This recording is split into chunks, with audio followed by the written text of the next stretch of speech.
chapter 19, but I kind of had to start out with something. Something I read. You can't remember if it was last year or what, but this was I think it was 50 years or maybe 100 years ago, and this was the law. Cascade County had the lazy husband law. So the guy, he was convicted of failure to support his wife and children, so he had 6 months imprisonment, but they let him out long enough to work on the county roads. And any work in excess of his maintenance, which probably wouldn't be too much, went to his wife, Emma, and apparently the kids. I suppose they took out maintenance for his food and that kind of stuff for keeping him in the jail, because I think, if I remember right, he had to spend the nights in jail and was just let out during the days to actually work. They don't have laws like that anymore. I don't know why. Maybe they should.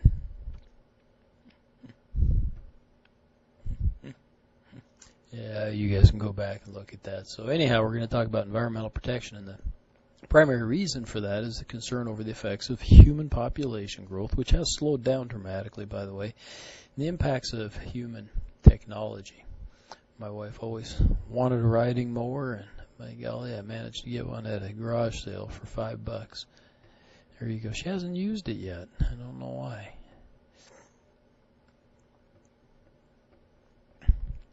So anyhow, environmental issues. The movement really began in the 1960s, and there were some concerns prior to that, but not a lot. People, if you knew your great grandparents, they reused everything. Okay, they were the ultimate in multi-use for everything, and they didn't have disposable really hardly anything. Okay, and so maybe we didn't have quite so much pollution, but then as population grew and we became more affluent, things started to change a little bit too, and things got a little bit crazy. So anyhow, and we'll talk about some of those examples. But government can regulate itself, of course, and the things that it does. Think in terms of road construction and airports and those types of things. Government regulation of businesses, and then individuals' own ability to enforce laws. So here's one example, and really this was one that really led to the big outrage, I think, in environmentalism, and this was in the 1960s.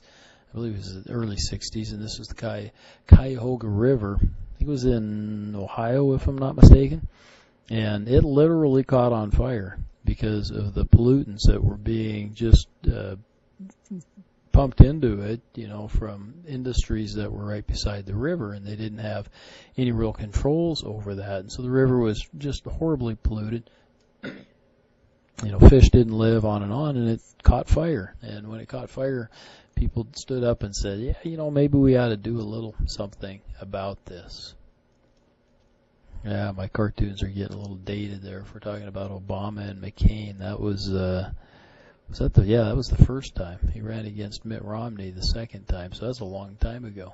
You guys probably were barely out of diapers then. Anyhow, so laws when they came about. Solid waste disposal, 65, National Environmental Policy, clean air, different ones. Again, I don't get too caught up in the dates. Interesting that in 2007, the Supreme Court ruled that CO2 could be considered a pollutant. Okay, they don't take it any further than that. That was just the Supreme Court's ruling in a court case that went up there, whether or not the EPA could enforce controls or put controls over CO2. And thus afterwards, in 2009, the EPA did call CO2 harmful to mankind, and said that it had every right to regulate it in that case. So government regulation of itself. So in 1970, the National Environmental Policy Act, set up environmental impact statement, scoping. Scoping would be, I think, the size and whatnot of the projects and those things. Some criticisms are that it fails to consider economic injury both ways.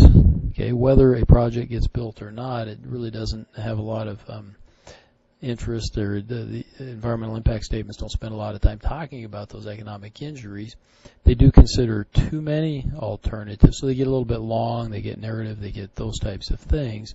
Again, too descriptive, not as analytical as maybe they ought to be. It becomes a document of compliance once it's kind of passed through the economic impact statement. When it gets approved, okay, then it becomes a document of compliance, and the process limits its usefulness. It's it's time consuming, It's extremely time consuming, and so somebody might want to start a project, and by the time they get through all the processes, 2 years have passed, and maybe now the project it's on the back burner now. Some trends, of course, border issues, and that can be either between states or between nation states, and greenhouse gases, of course. Montana and Wyoming, a river that flows from Wyoming into Montana. There's been some disputes over the amount of water that gets pumped into the river that's untreated or not properly treated on the Wyoming side. And I suppose the folks in Wyoming don't care. It leaves their state and comes into Montana, never to be seen again by the Wyomingites. And so there's some battles over that. The water is excess water that they have from drilling in coal bed methane wells that they have down there.